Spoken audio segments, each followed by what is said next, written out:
الحمد لله رب العالمين والصلاة والسلام على سيد المرسلين وعلى آله وصحبه أجمعين وبعد. أعوذ بالله من الشيطان الرجيم. بسم الله الرحمن الرحيم. اقرأ باسم ربك الذي خلق، خلق الإنسان من علق. اقرأ وربك الأكرم الذي علم بالقلم، علم الإنسان ما لم يعلم. وقال النبي صلى الله عليه وآله وسلم: من سلك طريقا يلتمس فيه علما سهل الله له طريقا إلى الجنة، وكما قال عليه الصلاة والسلام.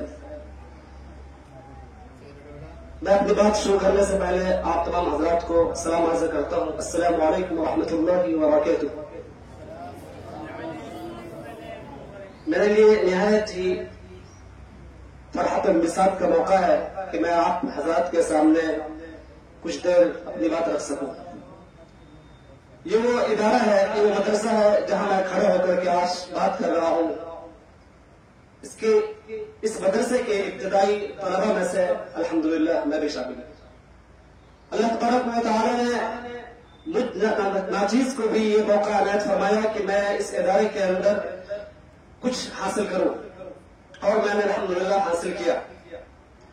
آپ حضرات کے سامنے میں نے قرآن کریم کی جو آیات تلاوت کی ہے، ان آیات کا مطالعہ کرنے سے ہمیں یہ پتہ چلتا ہے کہ اسلام میں علم کو اللہ تبارک و تعالی نے جو درجہ اور مقام دیا ہے وہ کسی بھی شخص سے پوشیدہ نہیں ہے. اسلام کو گویا کہ دین العلم ہے، یہ علم کا دین ہے. قرآن کریم کی ابتدائی آیات جو شروع ہوتی ہے وہ بھی علم کی اہمیت ہی سے شروع ہوتی ہے. اللہ تبارک و تعالی نے کسی اور چیز پر روشنی نہ ڈال کر کے قرآن کریم کا جو نزول اور ابتدا کیا، وہ چند آیات جس کی میں نے تلاوت کی، ان میں بھی اللہ تبارک و تعالی نے علم کی اہمیت کو اجاگر کیا اور یہ فرمایا کہ پڑھو، تمہارا رب نہایت ہی کریم ہے.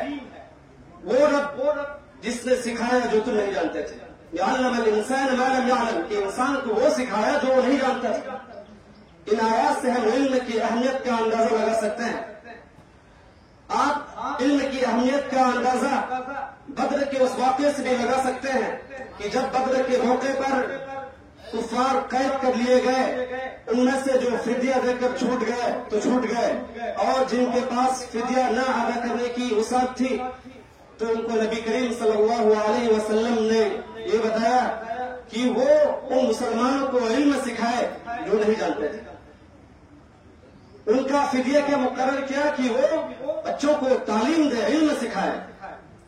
علم کی اہمیت کا اندازہ اس بات سے لگا سکتے ہیں کہ نبی کریم صلی اللہ علیہ وسلم نے علم کی اہمیت پر روشنی ڈالتے ہوئے فرمایا کہ من سلک طریقا یلتمس فیہ علما سہل اللہ له طریقا الی الجنہ، کہ جو شخص بھی علم کی تلاش میں کسی بھی راستے پر چلے گا، اللہ تبارک و تعالی اس کے لیے جنت کا راستہ آسان کر دے گا.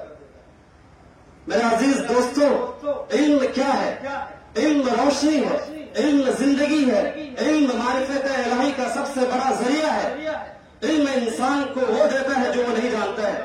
علم کی اہمیت پر اللہ تبارک و تعالی نے روشنی ڈالتے ہوئے فرمایا: قل هل يستوي الذين يعلمون والذين لا يعلمون، کہ آپ کہہ دیجئے کہ جاننے والا اور نہ جاننے والا یہ دونوں برابر نہیں ہو سکتے ہیں. جس طریقے سے بینا اور نابینا، اندھا اور وہ شخص جس کے اندر روشنی ہے، وہ دونوں برابر نہیں ہو سکتے ہیں، ایسے ہی جاننے والا اور نہ جاننے والا، عالم اور جاہل برابر نہیں ہو سکتے.